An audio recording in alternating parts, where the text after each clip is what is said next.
Kepada yang terhormat Kepala SDN Gembol Bapak Purwono SPD dan Bapak Ibu Guru SDN Gembol yang berbahagia, pertama-tama marilah kita panjatkan puja dan puji syukur kehadirat Allah Subhanahu wa Ta'ala, yang mana atas limpahan rahmatnya kita dapat berkumpul di tempat ini dalam keadaan sehat walafiat tanpa kekurangan suatu apapun.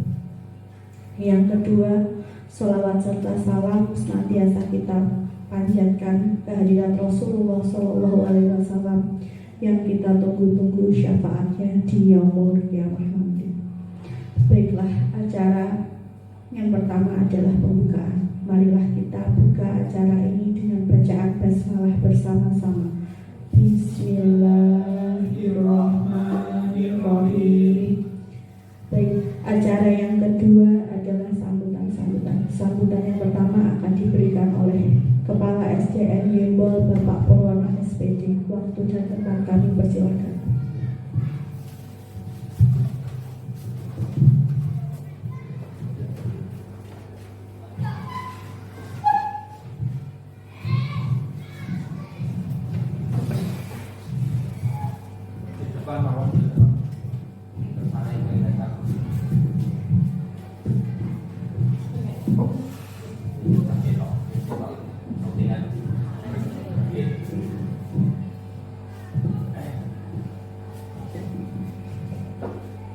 Assalamualaikum warahmatullahi wabarakatuh.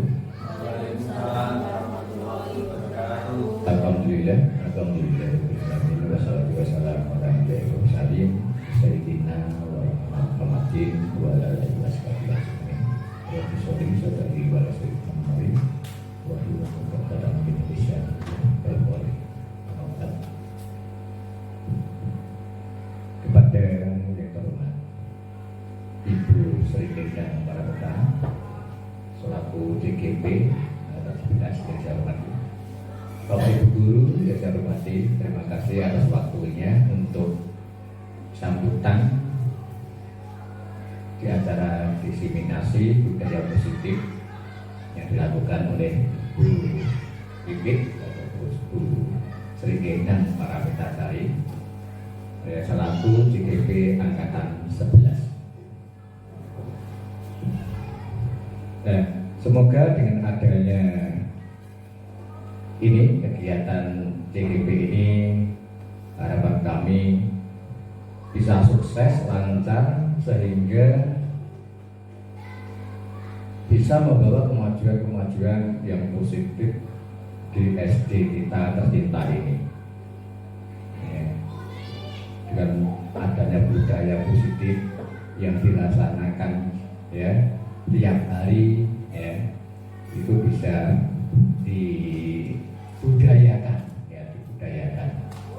Ya, jadi misalnya kadang-kadang kita memprogramkan yang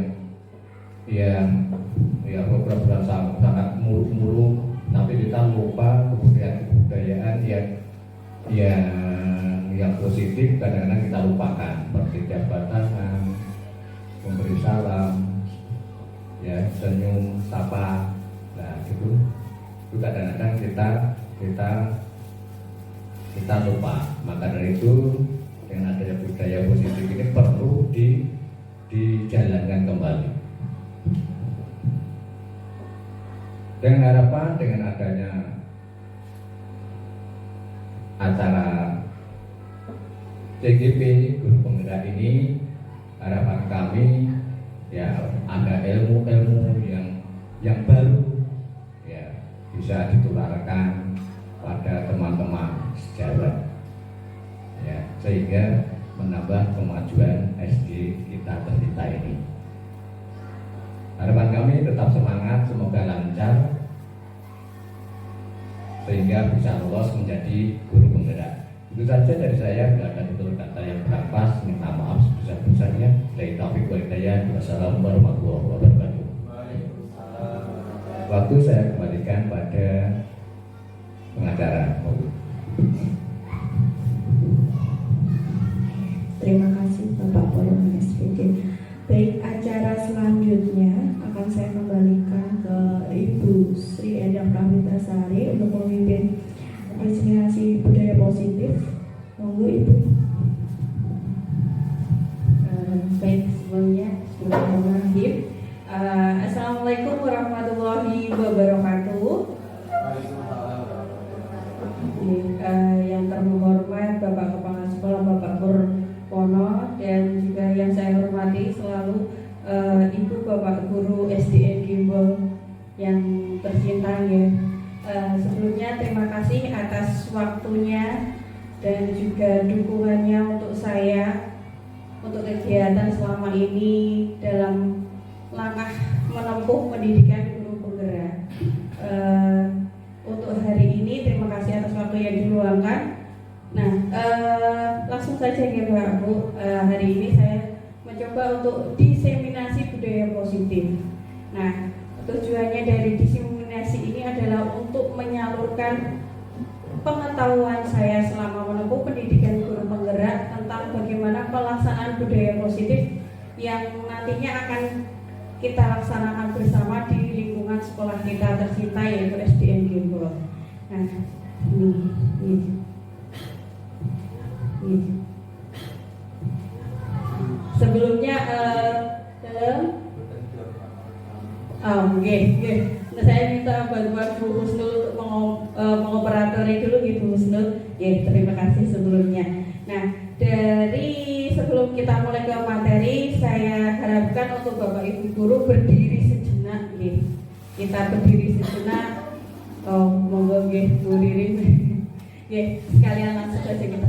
Nggih, tetap enggak apa-apa Bu, semua kita ikut semua. Nah, dari tadi kita sudah beraktivitas berhadapan dengan murid kita yang banyak karakter ya Bu. Mungkin dari pagi kita hadapan dengan bermacam-macam ekspresi dan emosi dan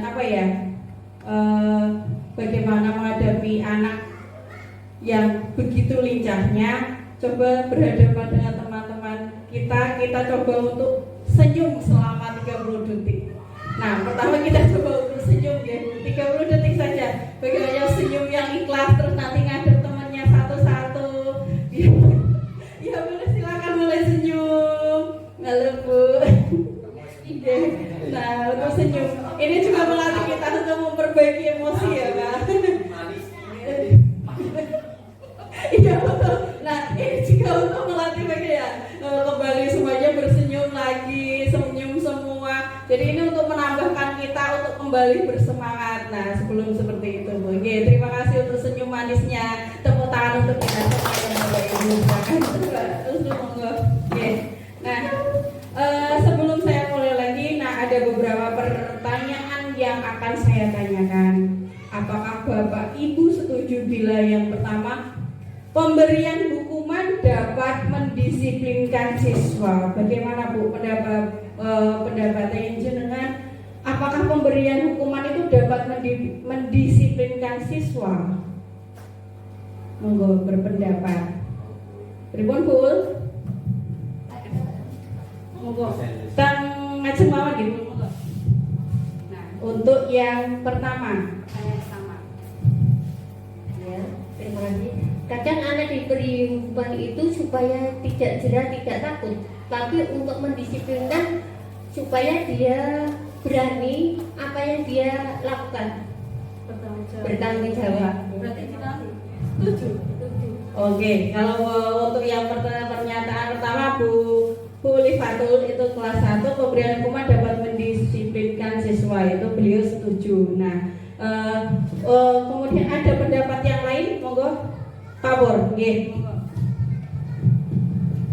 Saya selaku kepala sekolah untuk menanggapi pertanyaan yang pertama, pemberian hukuman dapat mendisiplinkan siswa.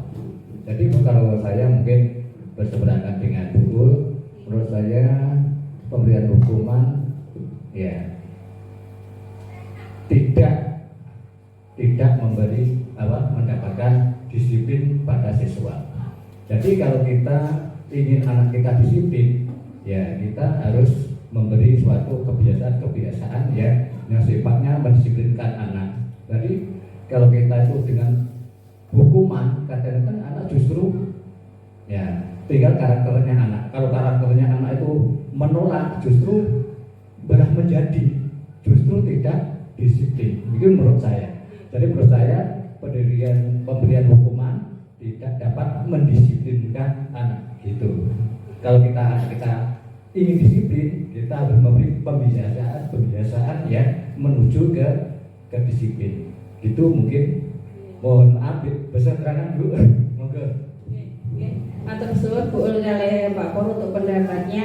Kalau ada yang berpendapat bahwa setuju bahwa hukuman dapat mendisiplinkan siswa dan ada yang tidak setuju. Nah, saya lanjut yang pertanyaan kedua dulu nggih. Dua, pemberian hadiah meningkatkan prestasi siswa. Itu kurang S ya, Bu. Nah, bagaimana pendapat jenengan, setuju apa tidak? Monggo. Silahkan yang berpendapat ke depan mawon. Ketinggal biar kelihatan. Oke, Pak Taifur silahkan maju. Bebas berpendapat di sini. Monggo Pak Taifur. Tadi pertanyaannya adalah pemberian hadiah meningkatkan prestasi siswa.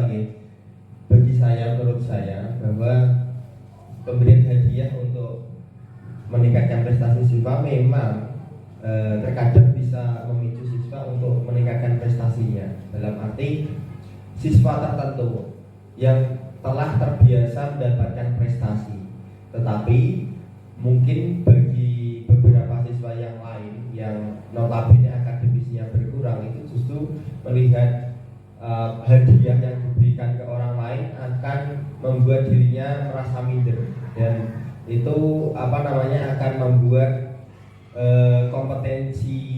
kompetisi siswa tersebut menjadi tidak mau bersaing karena dia merasa minder dengan temannya tersebut. Mungkin itu pendapat saya, Bu Bibi.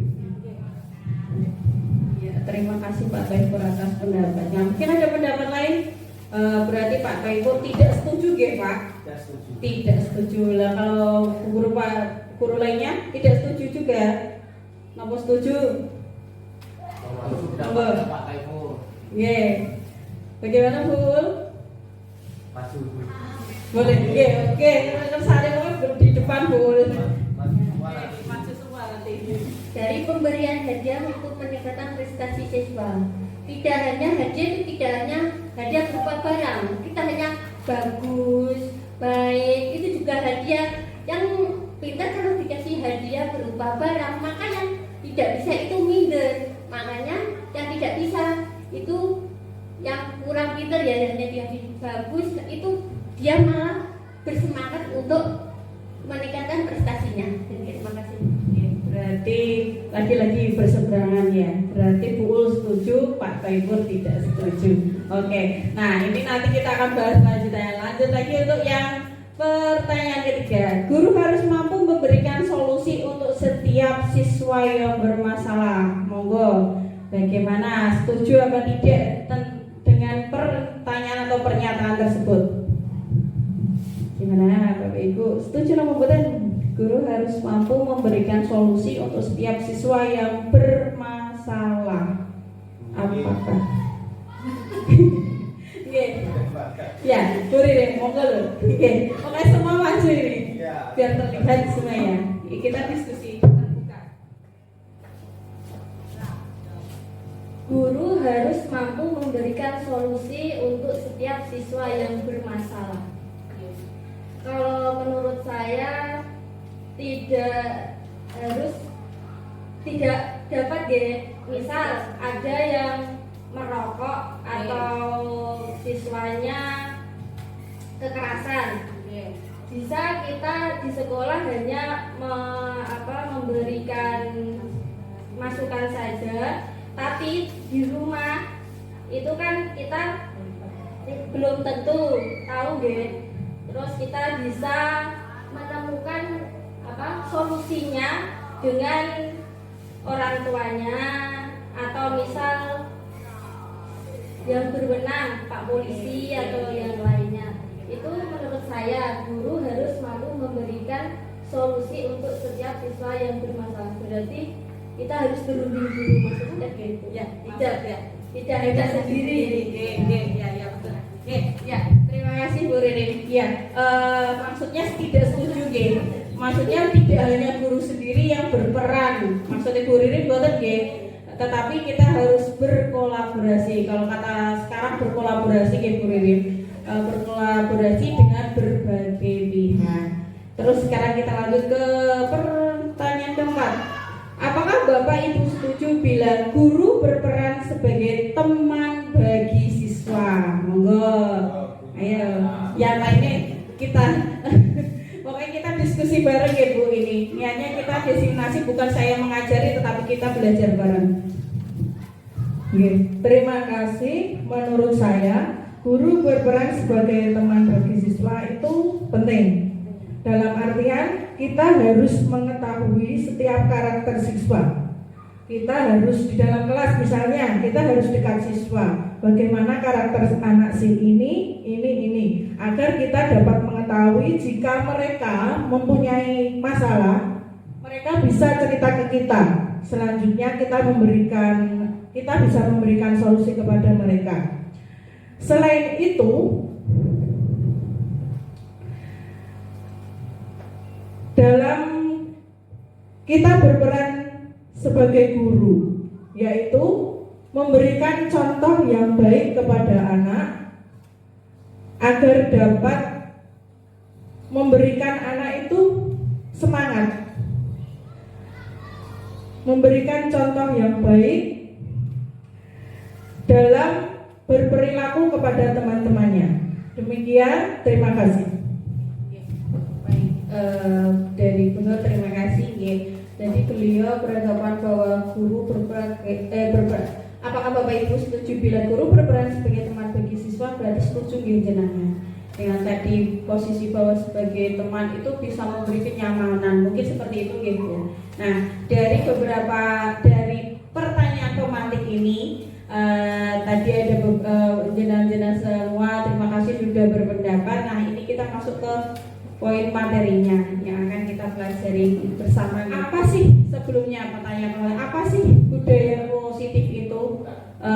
Menurut jenengan itu apa arti dari budaya positif? Saya ingin bertanya dulu, monggo silahkan. Apa Bu Husnul ya Mbak? Oke, siap. Oke, menurut saya pribadi nih ya Bapak Ibu, budaya positif adalah kebiasaan-kebiasaan yang harus diterapkan pada peserta didik di dalam maupun di luar pembelajaran. Oke, iya. Terima kasih Bu Husnul. Berarti menurut beliau bahwa budaya positif itu segala perilaku gitu, baik yang dilakukan di lingkungan sekolah maupun di luar sekolah. Mungkin ada pendapat lain, monggo kita saling bertukar pendapat tuh Pak. Konten. Oh, sudah katanya. Nah, dari pendapat itu langsung saja Bu Husnul monggo lanjut mawon. Nah, jadi budaya positif adalah perwujudan dari nilai-nilai atau keyakinan universal yang diterapkan di sekolah. Nah, ini berarti apa? Perwujudan dari nilai-nilai atau keyakinan. Nah, ini adalah segala sesuatu yang akan kita yakini atau nilai-nilai, terutama nilai-nilai positif yang akan kita lakukan secara keseluruhan di lingkungan sekolah nanti yang akan berdampak jangka panjang dalam kehidupan anak-anak. Silahkan lanjut mawon. Dari pengertian budaya positif tadi, ada budaya positif itu terdapat konsep inti budaya positif. Yang pertama yaitu disiplin positif, kemudian ada motivasi perilaku manusia, ketiga keyakinan kelas atau sekolah, kebutuhan dasar manusia, posisi kontrol guru, dan yang terakhir adalah segitiga restitusi. Itu adalah keenam konsep inti dari budaya. Ini adalah pembelajaran dengan paradigma baru. Nah, ini yang sekarang kita hadapi ya Bu, tentang pergantian pembelajaran dengan paradigma baru. Nah, pembelajaran dengan paradigma baru merupakan pembelajaran yang dirancang berdasarkan prinsip pembelajaran berdiferensiasi. Nah, sehingga para peserta didik belajar sesuai kebutuhannya berdasarkan tahap perkembangan sesuai teori psikologi modern sesuai teori psikologi modern untuk mewujudkan profil pelajar Pancasila.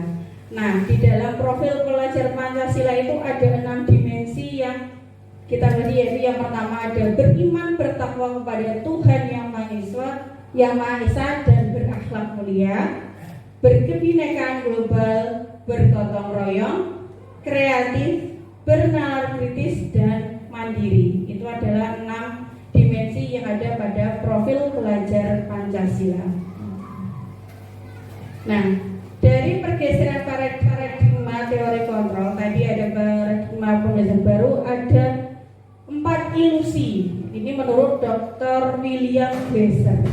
Nah, yang pertama ilusi guru mengontrol murid. Nah, ini yang mungkin paradigma dulu ya Bu. Guru selalu mengontrol murid, di sini maksudnya bahwa kita selalu menentukan apa yang ingin siswa lakukan. Tetapi sekarang kan kita bahwa pendidikan itu harus berpusat kepada murid atau siswa. Nah, kemudian yang kedua ada ilusi bahwa semua penguatan positif, efektif, dan bermanfaat. Nah, ini contohnya tadi yang tentang pemberian hadiah. Ini kayaknya ya, itu memang atau penguatan positif, efektif, dan bermanfaat. Apakah selalu itu bermanfaat atau tidak? Itu juga akan berbeda. Nah, kemudian yang ketiga ada ilusi bahwa kritik dan membuat orang merasa bersalah dapat menguatkan karakter. Ini biasanya dulu kita sering pakai mungkin kayak seperti menjatuhkan anak. Itu efeknya apakah akan lebih baik atau malah lebih buruk kepada anak. Nah, itu. Kemudian ilusi yang keempat, ilusi bahwa orang dewasa memiliki hak untuk memaksa. Nah, ini biasanya kecenderungan yang kita miliki bahwa kita sebagai orang yang lebih tua, lebih dewasa itu memaksanakan suatu kehendak kepada anak. Nah, seperti itu. Lanjutnya aja Bu. Nah, ini untuk bagaimana mengubah paradigma tadi atau stimulus respon ke pendekatan teori kontrol. Nah, stimulus respon dan teori kontrol. Di sini ada saya ringkasan dari perbedaan stimulus respon dan teori kontrol. Nah, yang pertama realistis atau kebutuhan kita sama, sedangkan realitasnya kebutuhan itu kita berbeda. Nah, masing-masing murid itu kan sudah kita bahas dari kemarin bahwa karakter siswa itu berbeda-beda, kebutuhannya pun berbeda-beda. Kemudian yang kedua, semua orang melihat hal yang sama.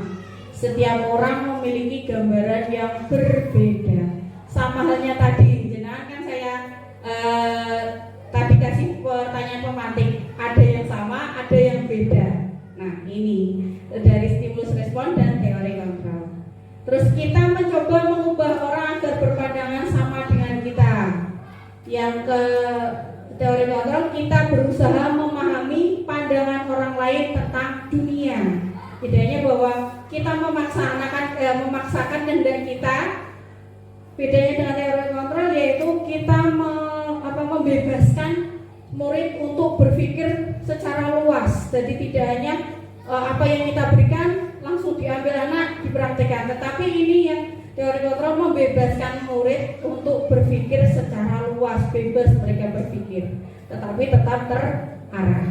Nah, kemudian perilaku buruk dilihat sebagai suatu kesalahan. Biasanya kalau kita pendidikan paradigma yang dulu itu kita langsung menghukum salah. Kamu harus seperti ini. Jadi kamu dapat hukuman ini. Nah, dalam teori kontrol semua perilaku memiliki tujuan. Nanti kita akan bahas lanjutannya. Kemudian orang lain bisa mengontrol saya.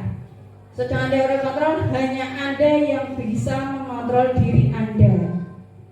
Kemudian saya bisa mengontrol orang lain. Anda tidak bisa mengontrol orang lain. Lebih ke kebebasan diri. Gitu.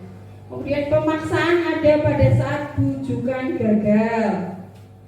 Sedangkan yang teori kontrol kolaborasi dan konsensus menciptakan pilihan-pilihan baru.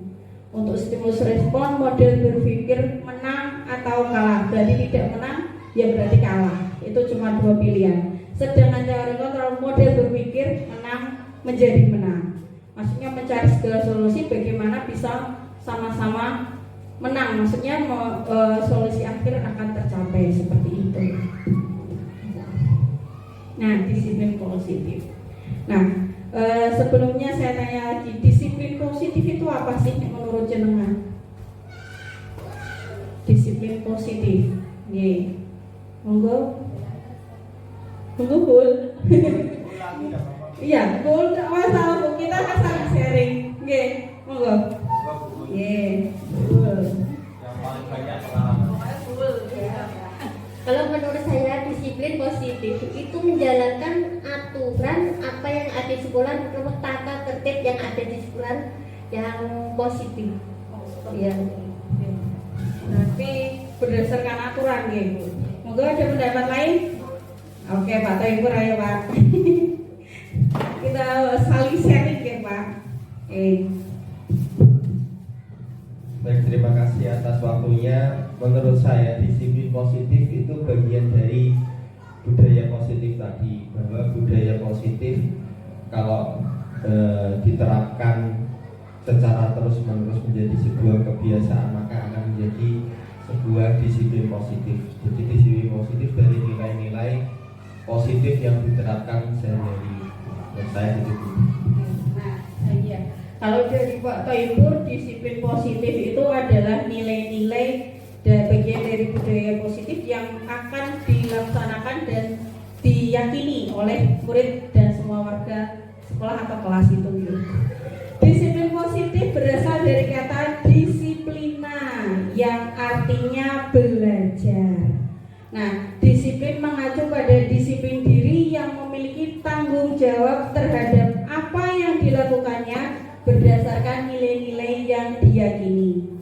Kemudian disiplin positif merupakan salah satu cara penerapan disiplin yang bertujuan untuk menumbuhkan kesadaran serta memberdayakan peserta didik tanpa imbalan penghargaan atau reward, ancaman ataupun hukuman. Sebagai pendidik, tujuan kita adalah menciptakan peserta didik yang memiliki disiplin diri, sehingga mereka berperilaku mengacu kepada nilai-nilai kebajikan universal dan memiliki motivasi intrinsik dalam perubahan perilaku ke arah yang lebih baik. Ini adalah disiplin, pengertian dari disiplin positif. Nah, disiplin, pengertian dari disiplin positif. Nah, ini adalah nilai-nilai kebajikan yang disepakati, nilai-nilai kebajikan. Nilai yang disepakati bersama lepas dari suku, bangsa, agama, bahasa maupun latar belakangnya. Jadi ini secara universal atau secara umum, tidak mengandung unsur sara atau memihak suatu golongan, ras ataupun agama lain. Nah, contoh nilai kebajikan institusi atau organisasi yang pertama sesuai dengan profil pelajar Pancasila, beriman dan bertakwa kepada Tuhan Yang Maha Esa dan berakhlak mulia, berkebinekaan global, gotong royong, mandiri, kreatif, dan bernalar kritis. Kemudian menurut Ibu Primary Years Program atau PYP, adalah kebijakannya nilai kebajikan yang ada adalah toleransi, rasa hormat, integritas, mandiri, menghargai, antusias, empati, keingintahuan, kreativitas, kerjasama, percaya diri, dan komitmen. Nah, sedangkan yang keterampilan hidup, nilai berdasarkan keterampilan hidup atau life skill, yaitu dapat dipercaya, lurus hati, pendengar yang aktif, tidak merendahkan orang lain, dan memberikan yang terbaik dari diri. Ini adalah nilai-nilai yang bisa kita terapkan atau kita kembangkan di sekolah kita atau di kelas kita untuk diterapkan kepada murid atau siswa kita di dalam kelas atau di lingkungan sekolah kita. Nah, lanjut saja langsung ke motivasi perilaku manusia. Nah, ini adalah motivasi. Motivasi itu apa sih Bu, Pak? Motivasi, dorongan. Iya betul. Motivasi itu adalah dorongan. Nah, dorongan atau sesuatu yang akan mendasari bagaimana seseorang untuk motivasi perilaku manusia itu terbagi menjadi 3. Nah, dari 3 poin ini juga akan terbagi ada motivasi ekstrinsik dan motivasi intrinsik. Motivasi ekstrinsik yaitu yang yang pertama untuk menghindari ketidaknyamanan atau hukuman. Kemudian dan untuk mendapatkan imbalan atau penghargaan dari orang lain. Itu termasuk motivasi yang berasal dari luar diri individu tersebut atau luar dari murid. Jadi berasal dari luar dirinya. Nah, sedangkan yang terakhir yaitu untuk menjadi orang yang mereka inginkan dan menghargai diri sendiri dengan nilai-nilai yang mereka percaya itu dari motivasi intriksi atau dari dalam diri kita sendiri atau murid itu sendiri. Nah, ini ada hukuman, konsekuensi, dan restitusi. Nah, kalau ini biasanya nanti tadi ada hukuman, bagaimana untuk kok bisa dihukum seperti itu. Nah, hukuman yang pertama tidak terencana atau biasanya tiba-tiba. Ini perbedaan hukuman, konsekuensi, dan restitusi. Yang pertama hukuman tidak terencana atau tiba-tiba. Murid tidak tahu apa yang akan terjadi atau tidak dilibatkan. Bersifatnya satu arah, berupa hukuman fisik atau psikis. Nah, ini kalau hukuman itu biasanya secara langsung diberikan. Dan murid tidak tahu apa yang akan terjadi. Biasanya hukumannya murid tidak tahu dia akan dihukum apa. Biasanya kan tidak tahu. Kita yang menentukan. Biasanya kalau paradigma dulu, pendidikan dulu kan hukuman ya kita tidak tahu apa itu yang akan kita dapatkan. Tapi secara spontanitas biasanya. Bersifat satu arah. Kan nggak mungkin dasar manusia itu tidak mau dihukum, nggih. Tadi motivasi atau dorongan berperilaku manusia yang pertama bahwa untuk menghindari hukuman. Nah, ini adalah bersifat satu arah, tidak terjadi. Nah, bersifat satu arah, otomatis semua orang itu secara individual atau secara dalam dirinya itu tidak akan mau untuk dihukum atau menerima hukuman. Kemudian berupa hukuman fisik dan psikis. Fisik mungkin hukuman secara langsung dengan melibatkan mungkin lari lapangan berapa kali. Psikis itu biasanya dari perkataan.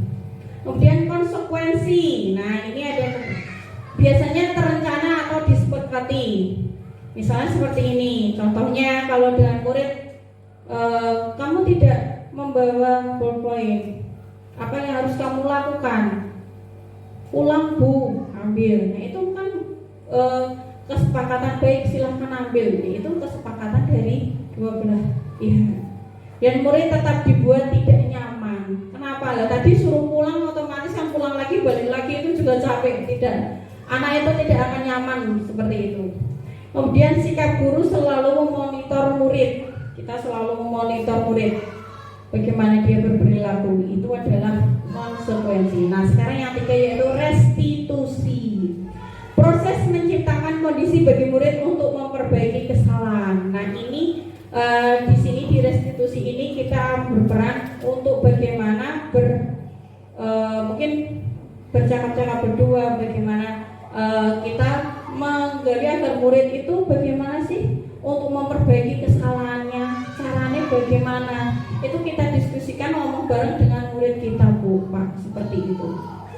Kemudian yang kedua, proses kolaboratif yang mengajarkan murid untuk mencari solusi sendiri. Nah, anak atau murid itu diajak untuk mencari solusi atas kesalahan yang dia perbuat. Itu adalah langkah dari restitusi. Silakan lanjut. Kelas. Nah, ini keyakinan kelas G, termasuk bagian dari budaya positif. Nah, mengapa keyakinan kelas? Mengapa bukan peraturan kelas? Nah, ini pertanyaan pemantiknya. Kenapa sih kok harus keyakinan bukan peraturan? Mohon Pak Bu, ada yang mau mengeluarkan pendapatnya? Oke, Bu Nur, silakan. Mengapa kok harus keyakinan tidak peraturan? Wah ya, tepuk tangan dulu. Kalau keyakinan itu adalah kesepakatan yang diambil dua orang atau lebih, yang disepakati bersama-sama. Sedangkan kalau peraturan kelas itu dibuat satu arah yang wajib ditaati. Biasanya kalau tidak taat pada peraturan ada hukumannya tertentu. Ya, terima kasih Bu Nur, betul sekali. Untuk keyakinan kelas itu biasanya tadi berarti sesuai yang materi depan tadi berarti masuk ya Pak. Oke. Nah, keyakinan kelas itu hasil kesepakatan kelas, Bu. berupa kesempatan kelas lanjut mawon Bu. Nah, terus kemudian peraturan itu biasanya satu arah untuk menghindari hukuman. Nah, itu keterkaitan antara materi yang tadi disiplin positif, terus ada dorongan atau motivasi perilaku, dan ini adalah keyakinan kelas. Ini adalah keyakinan kelas. Nah, bagaimana pembentukan keyakinan kelas atau ke sekolah yang akan kita lakukan? Ini ada beberapa langkahnya. Biasanya bersifat abstrak, berupa pernyataan universal. Maksudnya universal itu secara umum tidak boleh menyangkut sara, tidak ada unsur suku, agama, ras, itu tidak boleh. Biasanya secara universal atau secara umum. Kemudian dibuat dalam pernyataan positif. Maksudnya gimana Bu pernyataan positif itu? Pernyataan positif. Pripun Pak Kayor? Kayak mau mengungkapkan tapi gak sido ngoten lho. Oh, agar aku. Nah, nggih, situ mawon mboten masalah, saya yang ngejalan. Mungkin menurut pendapat saya ya, dibuat dalam pernyataan positif ini berkaitan dengan kalimat tanpa adanya kata-kata larangan atau sebuah sesuatu yang tidak menggunakan kata tidak, ya, kata tidak atau sebuah larangan itu yang menjadi isi daripada pernyataan positif menurut saya.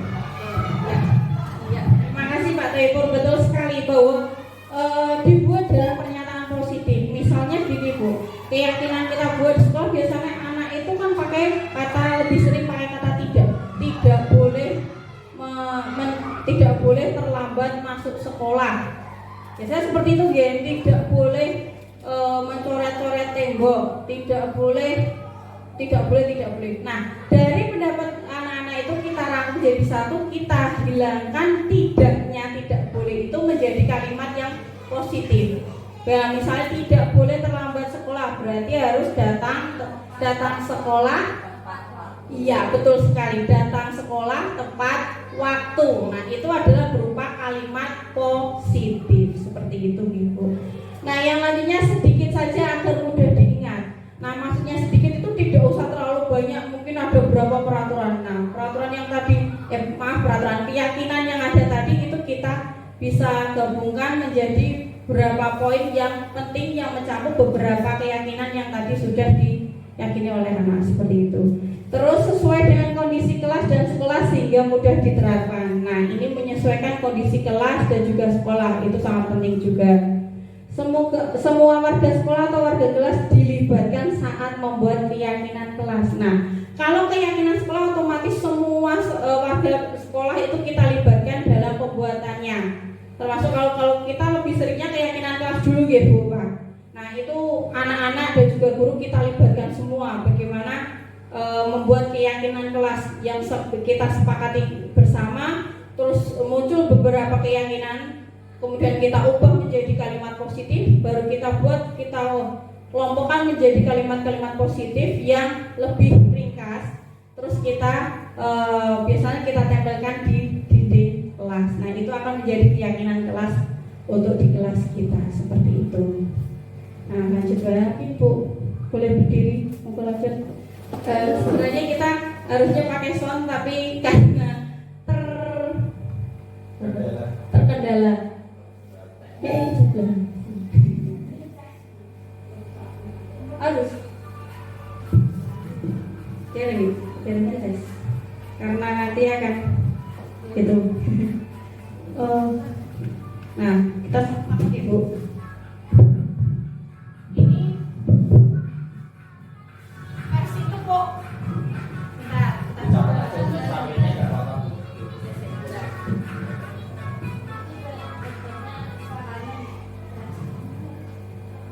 Iya, maksudnya tidak di samping ini langsung.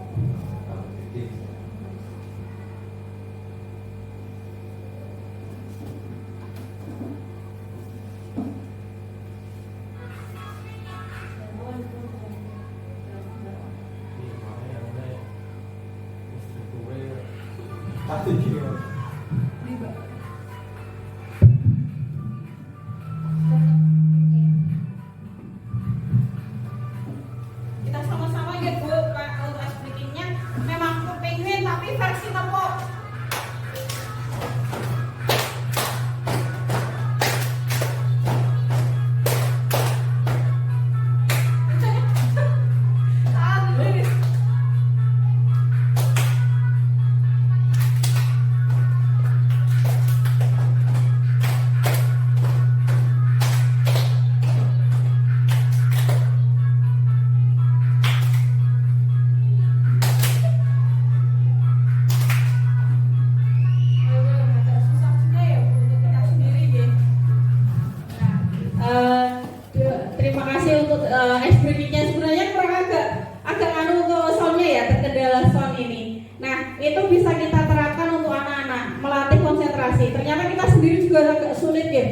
untuk menyelaraskan bagaimana tepuk kanan, tepuk kiri, depan, belakang, atas, bawah, itu menyelaraskan juga, itu melatih kinerja otak kanan, otak kiri, seperti itu, G.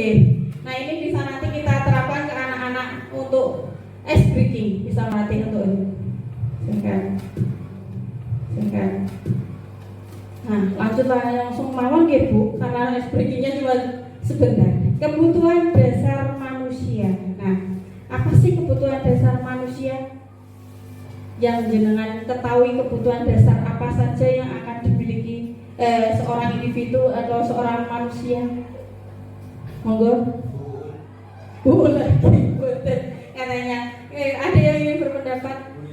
Beriring betul. Lanjut mawon ya, kalau lanjut mawon. Nah, monggo Bu. Nah, kebutuhan dasar manusia adalah segala sesuatu yang kita lakukan untuk mendapatkan apa yang kita inginkan. Seluruh tindakan yang kita lakukan memiliki tujuan tertentu, dan semua usaha terbaik yang kita lakukan adalah dalam rangka agar kebutuhan dasar kita terpenuhi dengan baik. Jadi segala sesuatu yang kita lakukan, yang kita mungkin kegiatan kita sehari apa yang untuk mendapatkan apa yang kita inginkan. Jadi segala sesuatu usaha, tindakan, kegiatan itu kan biasanya ada tujuannya. Nah, tujuannya itu untuk memenuhi kebutuhan dasar.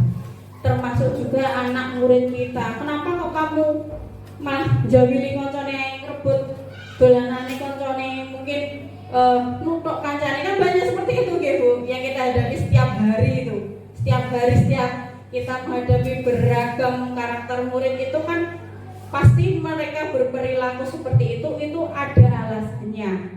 Bagaimana? Nah, terus monggo, kebutuhan dasar manusia itu terbagi menjadi 5 pokok ya Bu, 5 poin. Yang pertama untuk bertahan hidup. Nah, makanan bertahan hidup contohnya makanan, pakaian, tempat tinggal, keamanan dan kesehatan. Kalau dulu mungkin kita sandang, pangan, papan nggih.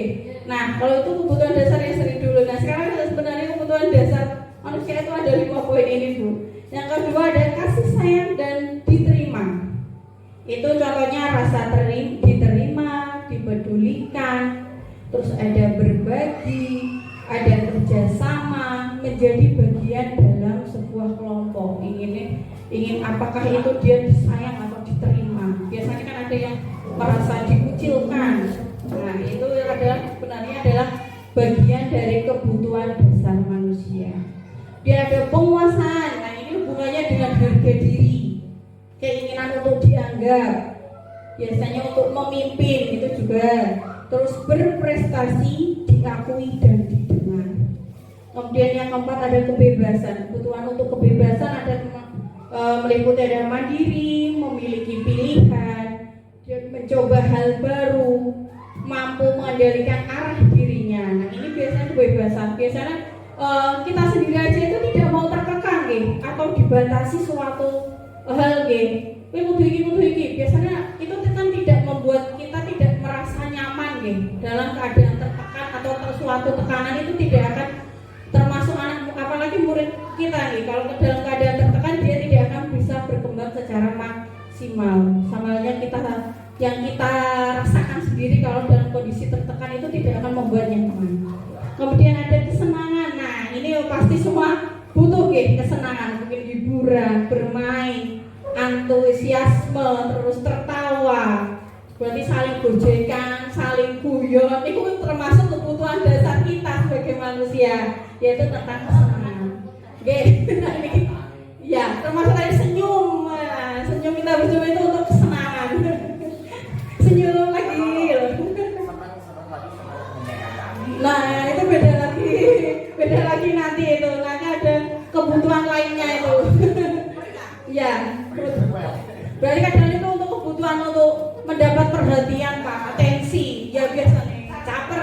Betul. Itu juga termasuk kebutuhan dasar manusia. Nah, saya ada studi kasus saya minta tolong dibacakan monggo. Cinta Bu Ririn. Bu Ririn ya dari situ mau Bu Ririn. Ya. Studi kasus, Ibu Susi, guru wali kelas 5, sedang bingung menghadapi ulah salah satu muridnya di kelasnya. Budi. Beberapa anak mengeluhkan Budi yang seringkali meminta bekal atau jajan mereka dengan paksa. Jika Anda menghadapi situasi seperti Ibu Susi, apa yang akan Anda lakukan? Menurut Anda, apa kira-kira alasan Budi melakukan hal itu? Terima kasih Bu Rim sudah membantu untuk membacakan studi kasus. Ya, di sini Bu Susi itu adalah wali kelas 5. Beliau itu sedang bingung bagaimana menghadapi salah satu muridnya yaitu Budi, karena dia selalu meminta bekal atau jajan temannya secara paksa. Nah, menurut Anda atau menurut jenengan niku, apa kira-kira alasan Budi situasi itu apa yang akan Anda lakukan, dan menurut Anda apa kira-kira alasan Budi melakukan hal itu? Monggo berpendapat lagi. Ayo, silakan. Ini live Pak, seri Pak. Bu Ranita, ya monggo dari situ. Oke, jika saya menjadi Bu Susi, yang akan saya lakukan yaitu menanyai Budi terlebih dahulu mengapa dia melakukan hal tersebut.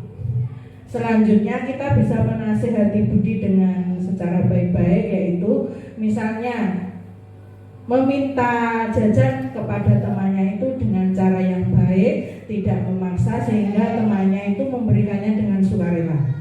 Terus kemudian apa alasan Budi melakukan hal tersebut? Seperti yang sudah disampaikan Bu Bibi tadi, bahwa manusia itu mempunyai kebutuhan dasar. Nah, kebutuhan dasarnya Budi termasuk tadi, dia mempunyai keinginan tapi tidak terpenuhi dan melaksanakannya itu dengan memaksa temannya dengan tidak baik-baik. Nah, kita sebagai guru mengarahkan Budi tadi, memberikan bimbingan, arahan dengan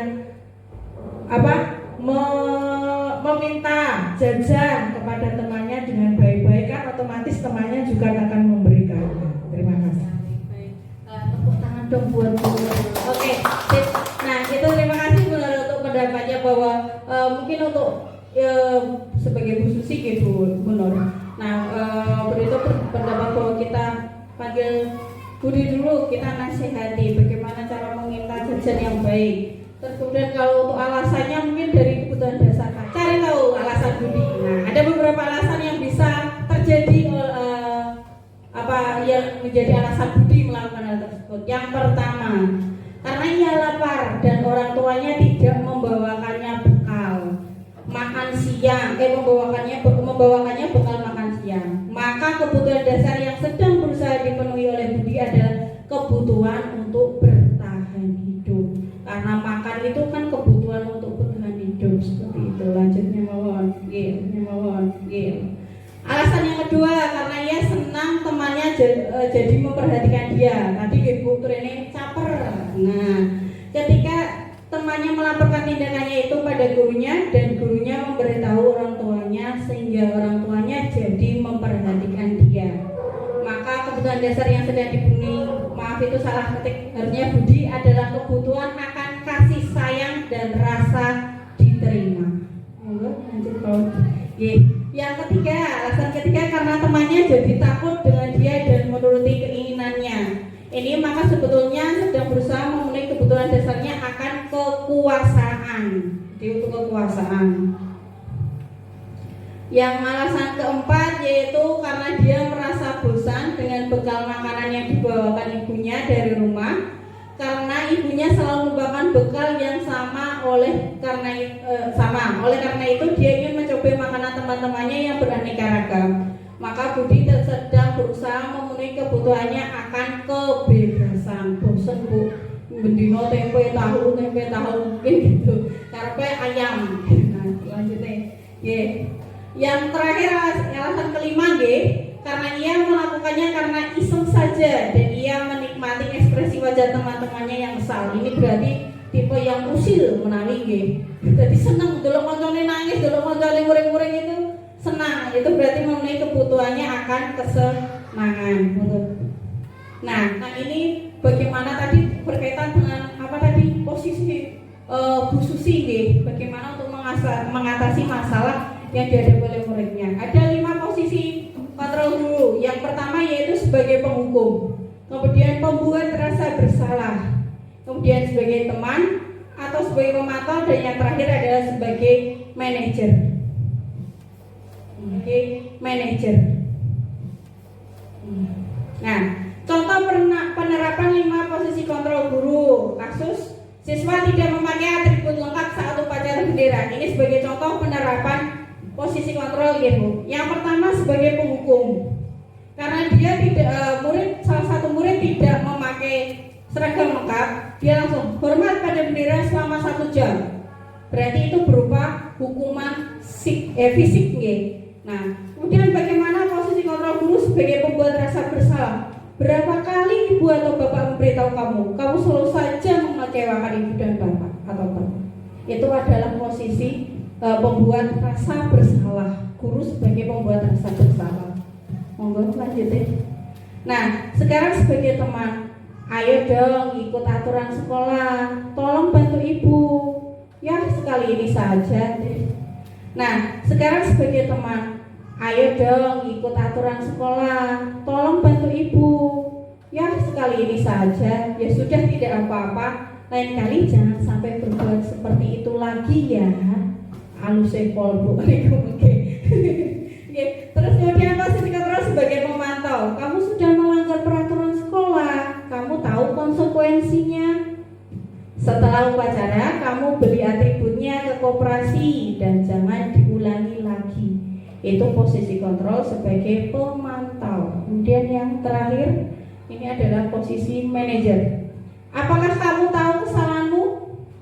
Kira-kira bagaimana kamu memperbaiki kesalahanmu? Nah, itu adalah posisi contoh kalimat bagaimana posisi guru sebagai posisi manajer.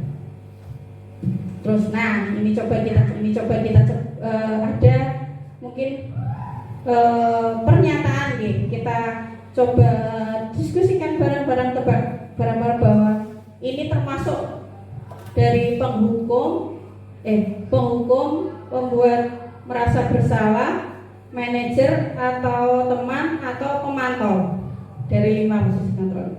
Saya kecewa sekali dengan kamu. Itu termasuk apa Bu? Posisi kontrol apa? Pembuat. Bagaimana yang lainnya? Setuju betul? Saya kecewa sekali dengan kamu. Berarti apa tadi? Iya, betul sekali. Pembuat rasa bersalah. Karena saya kecewa sekali dengan kamu. Itu anak kelihatan merasa bersalah nih Bu. Monggo lanjut deh.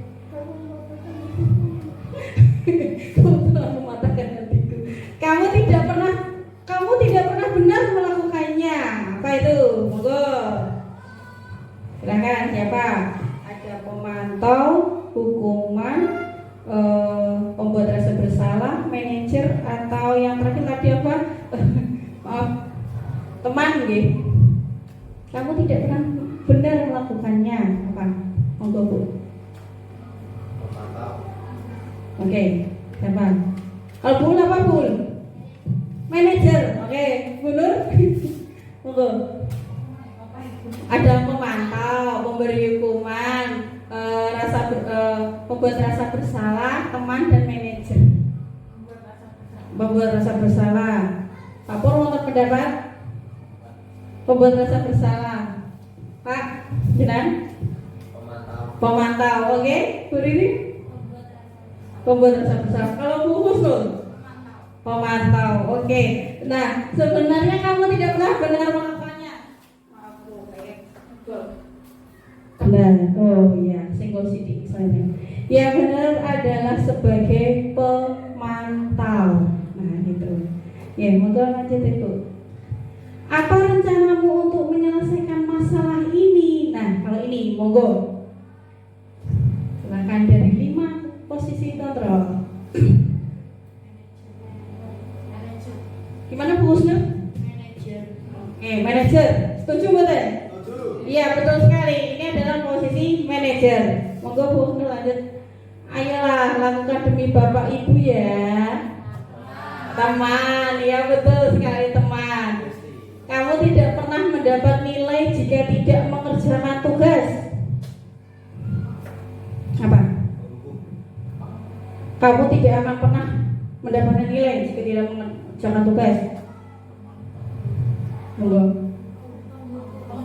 Iya, penghukum ya Bu. Tujuh ya untuk penghukum, betul sekali. Nah itu adalah beberapa contoh kalimat tentang bagaimana posisi kontrol oleh guru. Kita memecahkan masalah yang telah dihadapi oleh siswa. Jadi kita harus sebagai penghukum tadi ya, tetapi ini kita ditempatkan sebagai posisi kontrol seorang manajer, guru sebagai seorang manajer. Nah, dari posisi kontrol manajer itu kita gunakan segitiga restitusi ini. Ada 3 tahapan yang akan kita lalui agar masalah yang dihadapi oleh siswa itu bisa tercapai dengan apa? Hasil dari kolaborasi atau diskusi bareng dengan anak. Jadi anak dilibatkan secara langsung untuk menyelesaikan masalah yang dihadapinya sendiri, seperti itu. Nah, berdasarkan prinsip membuat kesalahan adalah bagian dari proses pembelajaran. Jadi kesalahan itu bukan suatu yang salah ya maksudnya, tetapi adalah sebagai proses pembelajaran dari diri siswa tersebut. Kita geser gagal ke identitas gagal ke identitas sukses. Nah, validasi tindakan yang salah. Nah, berdasarkan prinsip setiap perilaku berupaya memenuhi suatu kebutuhan tertentu. Dan yang 2, guru akan bergeser dari pemikiran stimulus respon menjadi proaktif. Jadi guru tidak hanya menerima, tetapi juga kita berkomunikasi aktif. Jadinya kita juga mendengarkan apa keluh kesah anak, kita juga memberikan solusi. Anak juga dipancing untuk menemukan solusinya sendiri, memecahkan masalahnya. Dan mengenali dan mengakui kebutuhan murid akan memperbaiki hubungan dengan murid. Nah, ini kita bisa lebih dekat dengan murid. Jadi murid akan lebih membuat murid itu merasa nyaman dengan kita untuk bercerita, tidak hanya sebagai teman tetapi juga sebagai manajer tadi. Nah, yang terakhir yaitu menanyakan keyakinan. Murid akan diberi pertanyaan bermakna untuk memunculkan motivasi secara intrinsik. Jadi keyakinan kelas atau keyakinan sekolah yang tadi kita sepakati bersama di dalam kelas itu kita gunakan juga dalam segitiga restitusi ini. Dan mampu mengaitkan keyakinan dengan tindakan yang salah. Jadi tindakan mana yang melanggar atau mungkin yang salah dari keyakinan kelas kita, seperti itu. Monggo lanjut. Nah, ini contoh kemarin saya video ya. Nah, itu kemarin saya terapkan untuk segitiga restitusi untuk menghadapi masalah itu tentang keterlambatannya waktu masuk sekolah.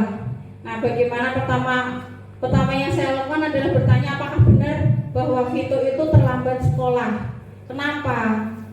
Misalnya gini, apakah benar tuh kalau kamu itu sudah sering terlambat sekolah?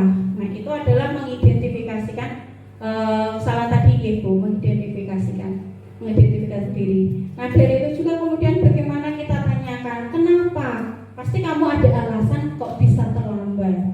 Nah, dari situ dia Vito bercerita bagaimana dia kok bisa terlambat, karena dia mungkin itu karena main game terus Bu, ternyata sampai malam. Jadi ini dia begadang, tidurnya terlambat, terus bangunnya juga terlambat. Jadi sekolah pun dari itu. Nah, dari kita menggunakan pendekatan yang segitiga restitusi itu, anak akan mengalir sendiri menceritakan apa yang menjadi kesalahannya, atau mungkin dia akan menyadari diri bahwa dia itu bertindak salah atau tidak.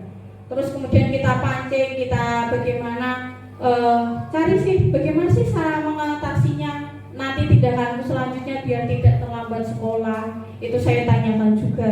Jadi dia mencoba berpikir dan menggali apa sih yang harus saya lakukan agar saya tidak terlambat sekolah. Jadi anak kita ajak sharing bareng Bu, kalau ngobrol biasa mungkin lebih ke teman, tetapi kita manajer nih. Di sini posisi kita sebagai posisi kontrol seorang manajer. Jadi kita tidak membiasakan sebagai teman. Mungkin dalam kondisi teman itu memang bisa, tapi lebih tepatnya bahwa posisi kontrol seorang guru adalah sebagai manajer. Jadi kita juga bisa mengontrol, juga bisa memberikan kebebasan kepada anak menentukan atau menyelesaikan permasalahannya sendiri. Dan hajat mawon Bu, karena kita ini di ujung hari ini nggih. Nah, dalam program penerapan disiplin positif atau budaya positif, hendaknya guru memiliki standar kepribadian, profesional, dan sosial yang baik, di mana guru mampu merefleksi dirinya dalam posisi kontrol saat ini. Bagaimana perjalanan dirinya sebagai among atau manajer yang menuntun muridnya menjadi insan yang mandiri, merdeka, dan bertanggung jawab. Ini saya kutip dari buku Standar Nasional Pendidikan Indonesia. Seperti itu. Untuk hari ini, alhamdulillah sudah selesai ya untuk diseminasi dalam. Ya, nah dari materi yang saya bukan materi, kita sharing informasi selama ini. Bagaimana sih kita melakukan refleksi ya Bu, pendapat jenengan dari hasil diskusi kita bareng-bareng berbagi info ini. Saya minta pendapatnya dalam ya. Nah dari materi yang saya bukan materi, kita sharing informasi selama ini. Bagaimana sih kita melakukan refleksi ya Bu, pendapat jenengan dari hasil diskusi kita bareng-bareng berbagi info ini. Saya minta pendapatnya untuk perkembangan kita bersama, terutama saya juga Bu, karena ini memang untuk bagaimana nggih mensosialisasikan budaya positif ini kan kaitannya juga kita bareng-bareng kolaborasi kalau sekolah. Kalau tidak dengan adanya kolaborasi dari kita itu tidak akan terlaksana dengan baik. Monggo bagaimana? Monggo pendapatnya refleksi untuk hari ini. Pak Taibur lagi Bu ya. Oke lah, monggo Pak Taibur.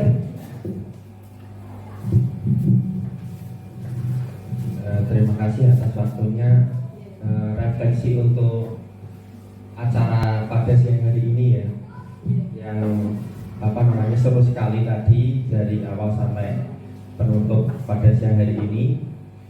Yang saya dapatkan dari acara ini banyak sekali ilmu-ilmu yang sangat bermanfaat bagi saya sebagai guru dan rekan-rekan yang lainnya juga semestinya, bahwa menjadi guru itu memang gampang-gampang susah. Artinya kita harus terus mengupdate keilmuan baru yang ada pada dunia pendidikan. Contohnya tadi tentang segitiga restitusi dalam menghadapi siswa yang mendapati sebuah masalah.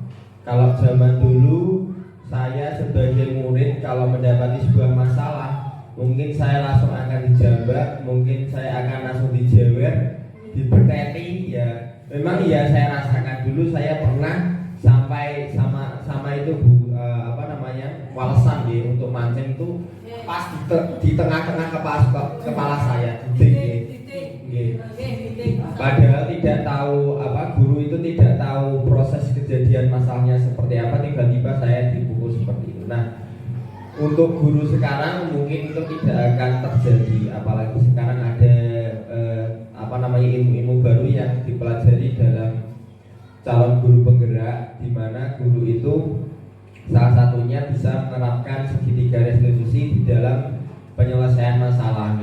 Tadi dijelaskan, diberikan contohnya juga bahwa harus ada perbincangan yang menarik siswa, merangsang siswa supaya mengeluarkan unek-unek yang di dalam hatinya, latar belakangnya dia melakukan kesalahan itu apa.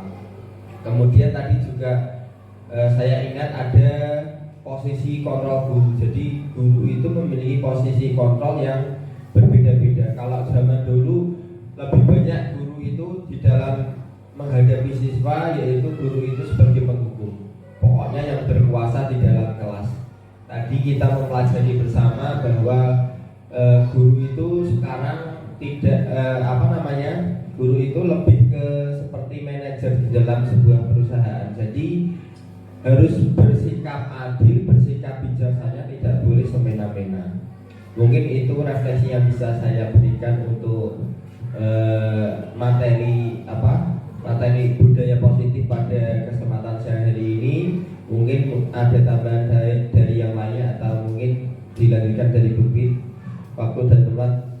Terima kasih banyak. Tangan buat Pak Dewo. Terima kasih untuk refleksinya ya Pak. Sudah cukup jelas. Pokoknya gamblang dari awal dari akhir sudah beliau sampaikan. Memang kalau paradigma pembelajaran dulu seperti itu ya Pak. Saya sendiri juga mengalaminya. Langsung dibedah buat di buku ya tuk tuk tuk tuk. Kalau ditutupi. Mungkin ada mungkin ada lagi dari Bapak Ibu guru memberikan tanggapan atau mungkin masukan. Nomor sampun cekap. Sampun cekap. Terima kasih Bapak Ibu untuk diseminasi hari ini berjalan dengan lancar. Terima kasih atas waktunya. Mohon maaf jika saya selama menyampaikan bagaimana budaya positif yang kita lakukan itu banyak kekurangan. Mohon maaf dan mohon bantuannya untuk kedepannya kita laksanakan bareng-bareng budaya positif kita untuk demi kemajuan SDN Gembol tercinta. Untuk akhirnya sebelum saya akhiri, nanti saya langsung kembalikan ke Bu Husnul sebagai pembicara. Wassalamualaikum warahmatullahi wabarakatuh.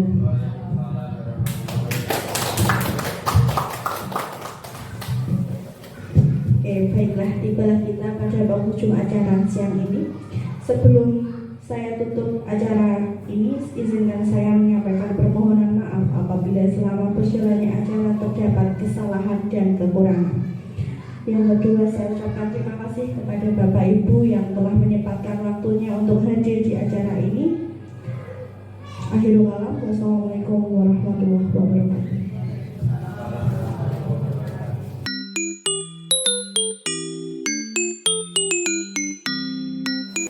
Assalamualaikum warahmatullahi wabarakatuh.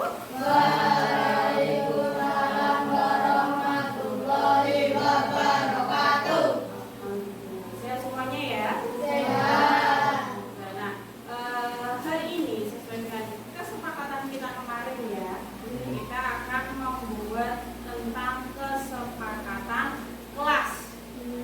Ada yang tahu kesepakatan kelas itu apa? Ada yang tahu? Boleh tunjuk tangan. Kesepakatan kelas itu apa? Belum tahu? Belum pernah lihat? Nah, kali ini kalian sudah masuk di kelas 6, kita buat kesepakatan kelas. Jadi kesepakatan kelas itu adalah aturan-aturan atau sesuatu yang harus kita taati bersama. Nanti itu akan yang jadi kita laksanakan selama 1 tahun di kelas 6. Paham ya?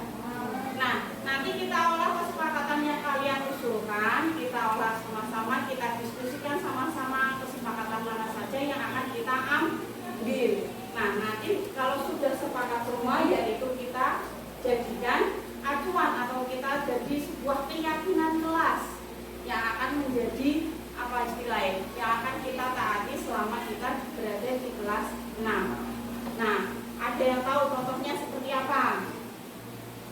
Ya, boleh apa? Misalnya apa? Ayo, boleh. Iya, betul. Nah, contohnya berangkat sekolah tepat waktu.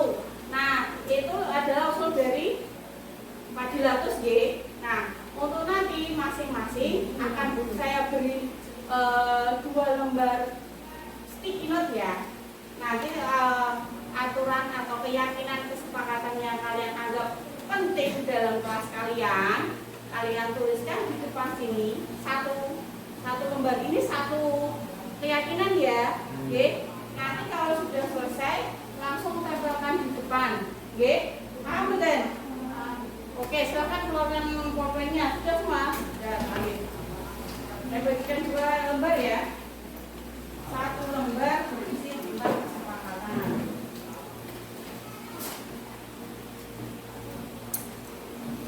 Nanti kalau belum paham boleh tanya. Kecil. Silakan. 1 keyakinan nanti kita sepakati bersama. Iya. Nah, gimana?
Assalamualaikum warahmatullahi wabarakatuh. Perkenalkan, nama saya Fatriyati Saniah dari kelas 6. Assalamualaikum warahmatullahi wabarakatuh. Perkenalkan, nama saya Muhammad Kevin Nurul Fikri dari kelas 6. Assalamualaikum warahmatullahi wabarakatuh. Perkenalkan, nama saya Susanto Saputra dari kelas 6.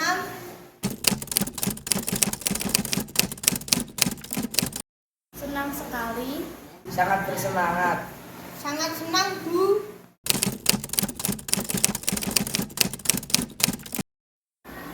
Sangat penting. Sangat penting, Bu. Sangat penting. Karena dapat menumbuhkan rasa tanggung jawab.